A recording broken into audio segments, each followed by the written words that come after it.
ሰላም የእውነትን በፍቃድ የዩቲዩብ ቻናል ተከታታዮች፣ ዛሬ ደግሞ በድጋሚ በአዲስ የትምህርት ርዕስ ተገናኝተናል። ስለዚህ ከዚህ በኋላ የሚኖረንን ቆይታ በጥሞና እንድትከታተሉ ጋብዛለሁ። የሰው ባላንስ በሚል ወይም ደግሞ የሰው ሚዛን በሚል አዲስ ትምህርት ዛሬ ይዤላችሁ ስለመጣው በሱ ውስጥ ማነሳቸው የተለያዩ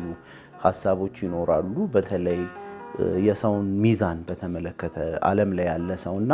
እኛ ደግሞ ህይወት አገኘን የምንላችሁ ሰዎች ደግሞ ያለንን ባላንስ በልዩነት ማስረዳበት ቆይታ ስለሚኖር ይሄንን ቆይታ ከኔ ጋር እንድታሳልፉ።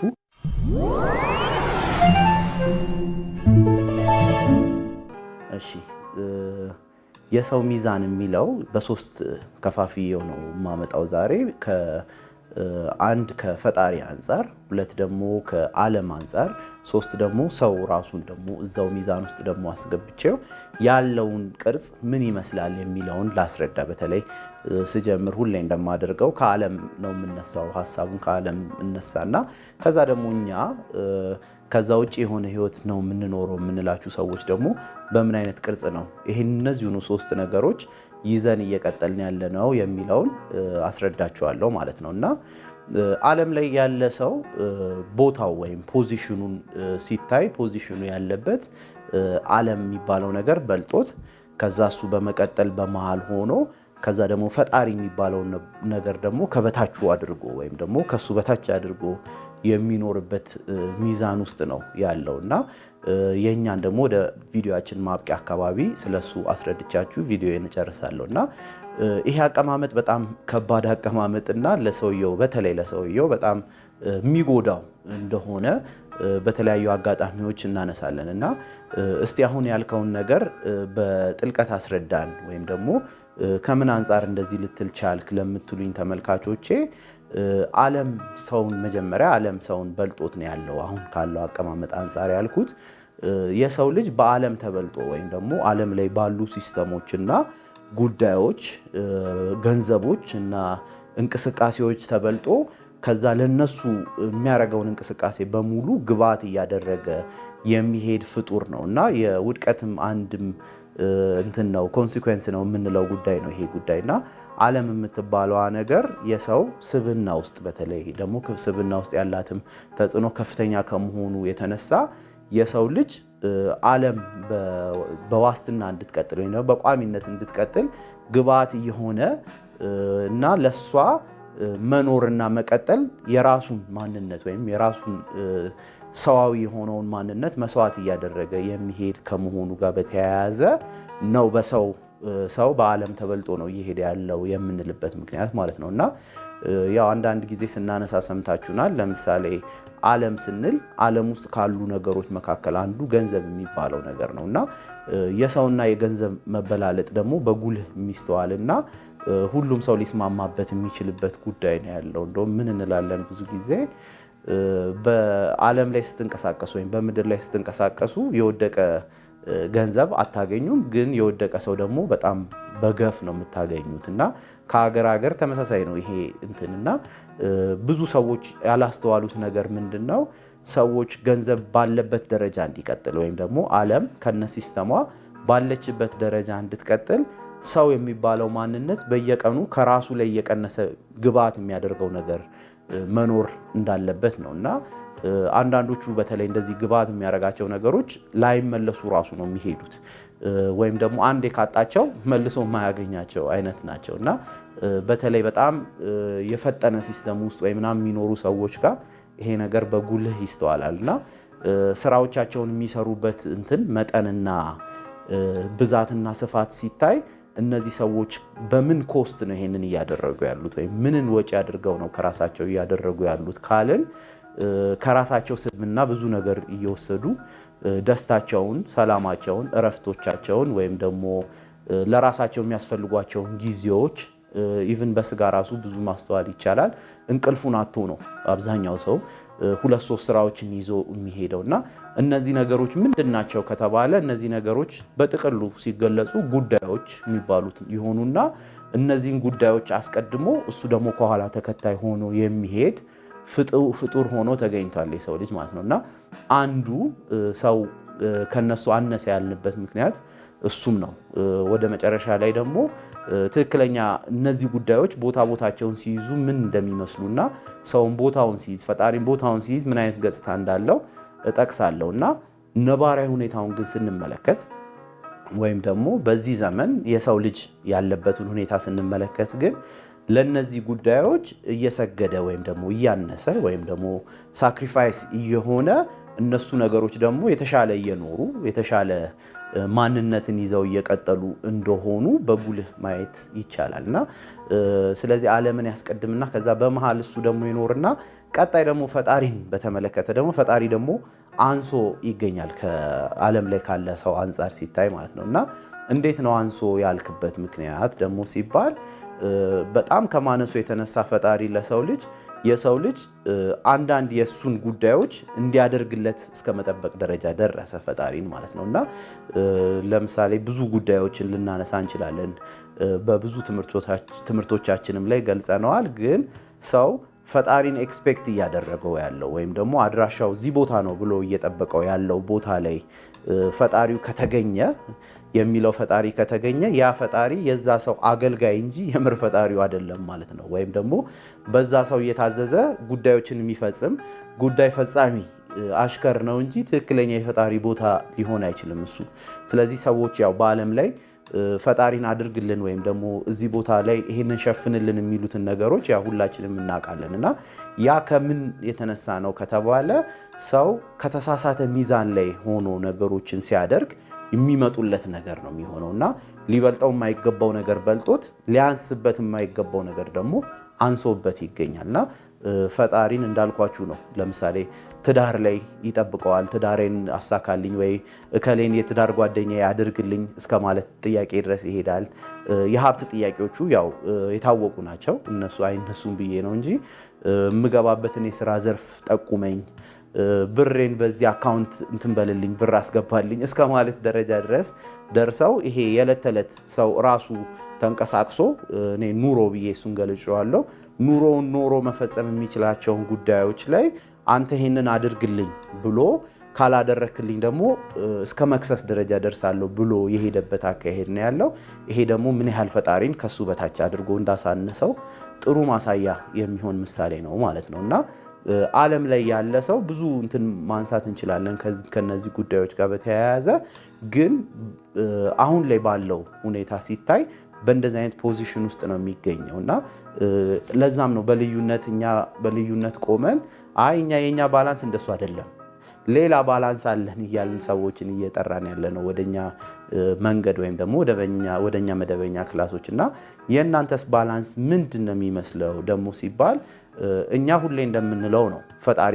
መጀመሪያ ከላይ ነው መሆን ያለበት ምክንያቱም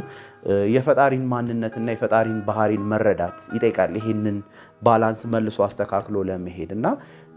ማንኛውም ሰው ፈጣሪን በትክክለኛ ማንነቱ ካየው ወይም ደግሞ ከሚያስተዳድራቸው ፍጥረታቶች ብዛት ካስተዳደረበት ዘመናት አንፃር ወይም ደግሞ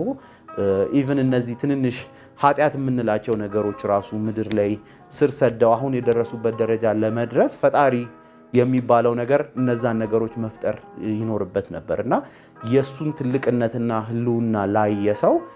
ያለምንም ጥርጥር እሱን ከላይ አለማስቀመጥ አይችልምና ፈጣሪ ሲጀምር ለውድድርም የሚቀርብም አይደለም ወይም ደግሞ እንደዚህ ከሰው አንሶ ፖዚሽን የሚሰጠውም አልነበረም ዕውቀቱን ሁሌ እንደምላችሁ ነው አንዳንዶቹን ዕውቀቶች አውጥቼ ስነግራችሁ የሱን ግዝፈትና የሱን ትልቀት አስበውና የግድ እንግዲህ በዕውቀት መልክ መቅረብ ያለበት ነገር ስለሆነ ነው ነገሩን ወደናንተ የማመጣው እንጂ ለንግግር ራሱ በሚከብድ ያህል ርቀት እንደዚህ አይነት ሚዛን ውስጥ የሚገባ አይደለምና ሰው እሱን ሁሌ የበላይ አድርጎ የሚቀጥልበት ሂደት ነበር የሚኖረው እንግዲህ ወደ ትክክለኛ ማንነቱ ቢመለስና ፈጣሪን በትክክለኛ ባህሪው በትክክለኛ ማንነቱ እና ባሉት ነገሮች ላይ ባለው ለጋስነትና ሰጪነቱ ቢረዳው ኖሮ ማለት ነውና ግን እሱ መረዳት ስለሌለ እሱ ዕውቀት ስለሌለና እሱ መኖሪያ ላይ ሰው ስላልደረሰ ያመጣው ቅርጽ ውጤት ነው ማለት ነው ቅድም ያነሳውላችሁ ሐሳብ ማለት ነውና ስለዚህ ፈጣሪ ከእንደዚህ አይነት ቦታ ላይ የሚመጣ ስለሆነ እሱ እንዳልኳችሁ ያለ ድርድር ከፍተኛውን ቦታ ይዞ ከዛ ግን ደግሞ እንደ ፍጥረት ደግሞ ሰው ቦታ ሊኖረው የሚገባ ፍጥረት ነው። ምክንያቱም ዓለም ሳይሆን መብለጥ ያለበት እዚህ ጋር አሁን ቀጥሎ ሰው ነው መምጣት ያለበት። ለምን ከተባለ ዓለም ላይ ያሉትን ነገሮች የሰራቸውም ወይም ደግሞ ያሰናዳቸውም እሱን ሊያኖሩት ነበር መነሻቸው። አሁን በልጠውት ከሱ በላይ ሆኖ ስላገኛቸው ነው እንጂ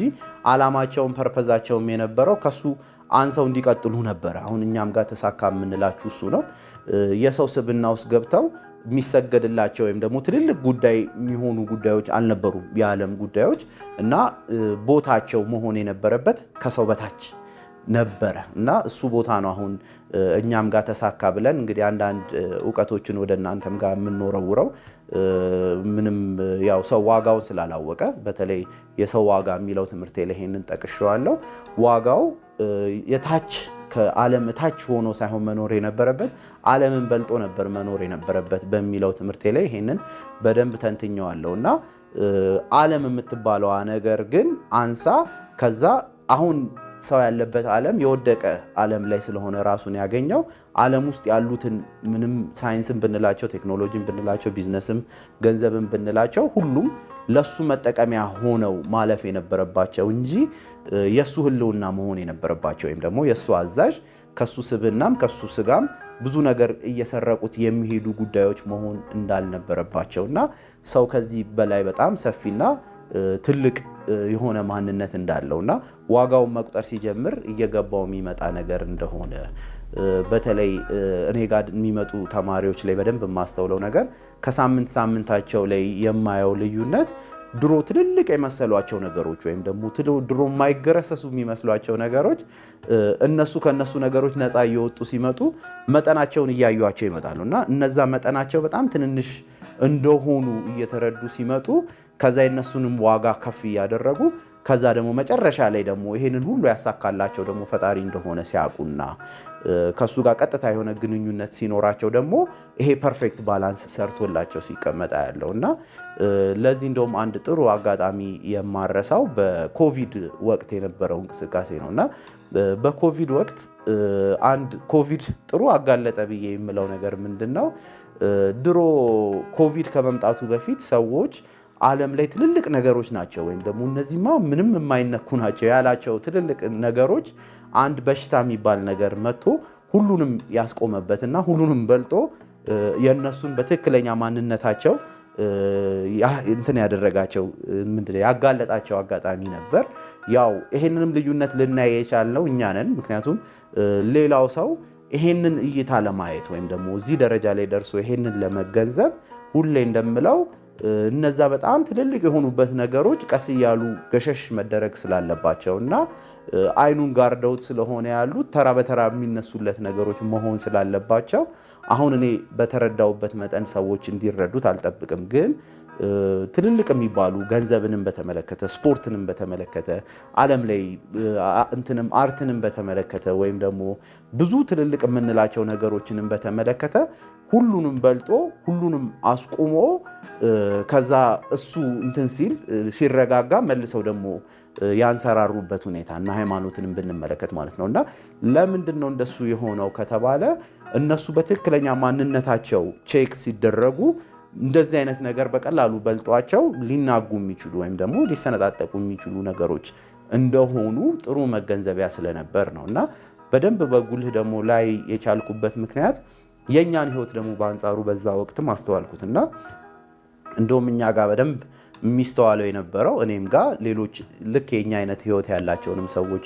ከሱ በኋላ አልፎ ስናወራ የነበረው ነገር እኛ ውስጥ ያለው ነገር ደግሞ የበለጠ እየጎላ የበለጠ ስሜቱ ደስ የሚል ሆኖ ምክንያቱም ውጫዊ ስላልሆነና አንድ በሽታ መጥቶ የሚያናጋውና ይሄ ነገር ጥሩ ነው እንዴ ልክ ነው እንዴ የሚያስብለው አይነት ጉዳይ ስላልነበረ የበለጠ ዋስትናውን ያረጋገጥንበት ወቅትና የበለጠ ይሄ ነገር በምንም አይነት ጊዜ ቢፈተሽ በምንም አይነት ዓለማዊ በሆነ ነገር እንትን ቢል ቢፈተን ሁሌ የሚያልፍና ሁሌ የሚበልጥ ኢቭን ለውድድርም የማይቀርብ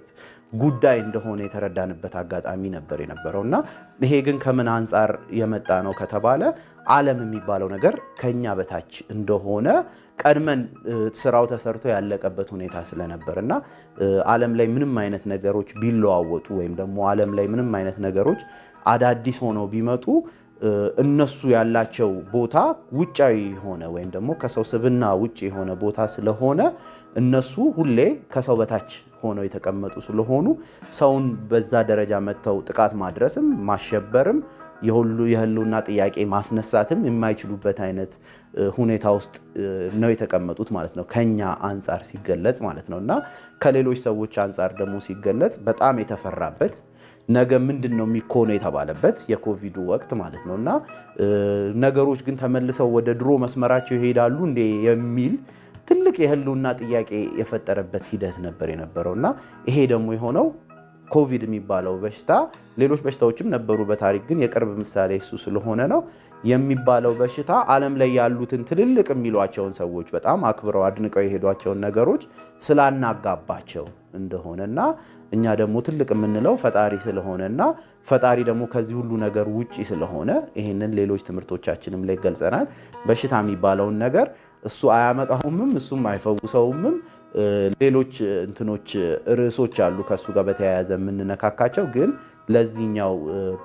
ትምህርት ይዘት እንዲሆን ከሱ ውጪ የሆኑ ነገሮች ስለሆኑ እሱ በማንነቱ በዛም ወቅትም አሁንም ከዛ በፊትም በነበረው ትልቅ ሆኖ ወይም ደግሞ ለሁላችንም በጣም ከፍተኛ ቦታ ይዞ ለንጽጽር በማይቀርብ ሁኔታ አኗሪ ሆኖ ያለበት ሁኔታ ስለነበረ ለእንደዚህ አይነት ተጽዕኖ ቅርብ እንዳልነበርን ያው እንትን ማለት ማስታወስና ማስረዳት ይቻላልና ሰው ይሄ ባላንሱ ስለተዛባበት ወይም ደግሞ ይሄኛውን ቅርጽ ይዞ ስለሆነ የየዕለት ተዕለት እንቅስቃሴውን የሚያደርገው የየዕለት ተዕለት ውሳኔውን የሚወስነው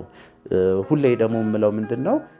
ሰው በስጋው ብቻ ሳይሆን በስብናውም ከፍተኛውን ድርሻ ይዞ የሚኖር ስለሆነ ስሜቱም ጭንቀቱም ሐሳቡም ምኑም በእንደዚህ አይነት ባላንስ ውስጥ የተዋጠ ስለሆነ ይሄ ባላንስ እስካልተቀየረ ድረስ ሁሌ የነገሮች ሰለባ እንደሚሆን ጥሩ እንትን ነው ጥሩ የባላንስ ምሳሌ ነው ብዬ አስባለሁ የዛሬው ርዕስ ስለዚህ በተጨማሪና ደግሞ እንዳልኳችሁ ሁሌም ውጤት ላይ ለመድረስ መደበኛ ክላስ ላይ በመምጣት የኔንም ወይም የበርኬንም ትምህርት በመከታተል ከዛ በኋላ አሁን እኛ የምንለው ነገር ላይ ወይም ደግሞ የባላንሱም ለውጥ ላይ እንዴት መድረስ እንደምትችሉና በውጤት ማረጋገጥ እንደምትችሉ ማየት ስለሚቻል ለሱ ክላስ አድራሻችንን እንተውላችኋለን ከቪዲዮ ማብቂያ በሱ አድራሻ አማካኝነት በአካል መታችሁ ክላስ ትጀምራላችሁ ማለት ነው እሺ ለዛሬ የሰው ሚዛን ወይም የሰው ባላንስ በሚለው ርዕስ ላይ የነበረኝ ቆይታ ይሄንን ይመስላል መደበኛ ክላስ ላይ እስከምንገናኝ ድረስ ቻው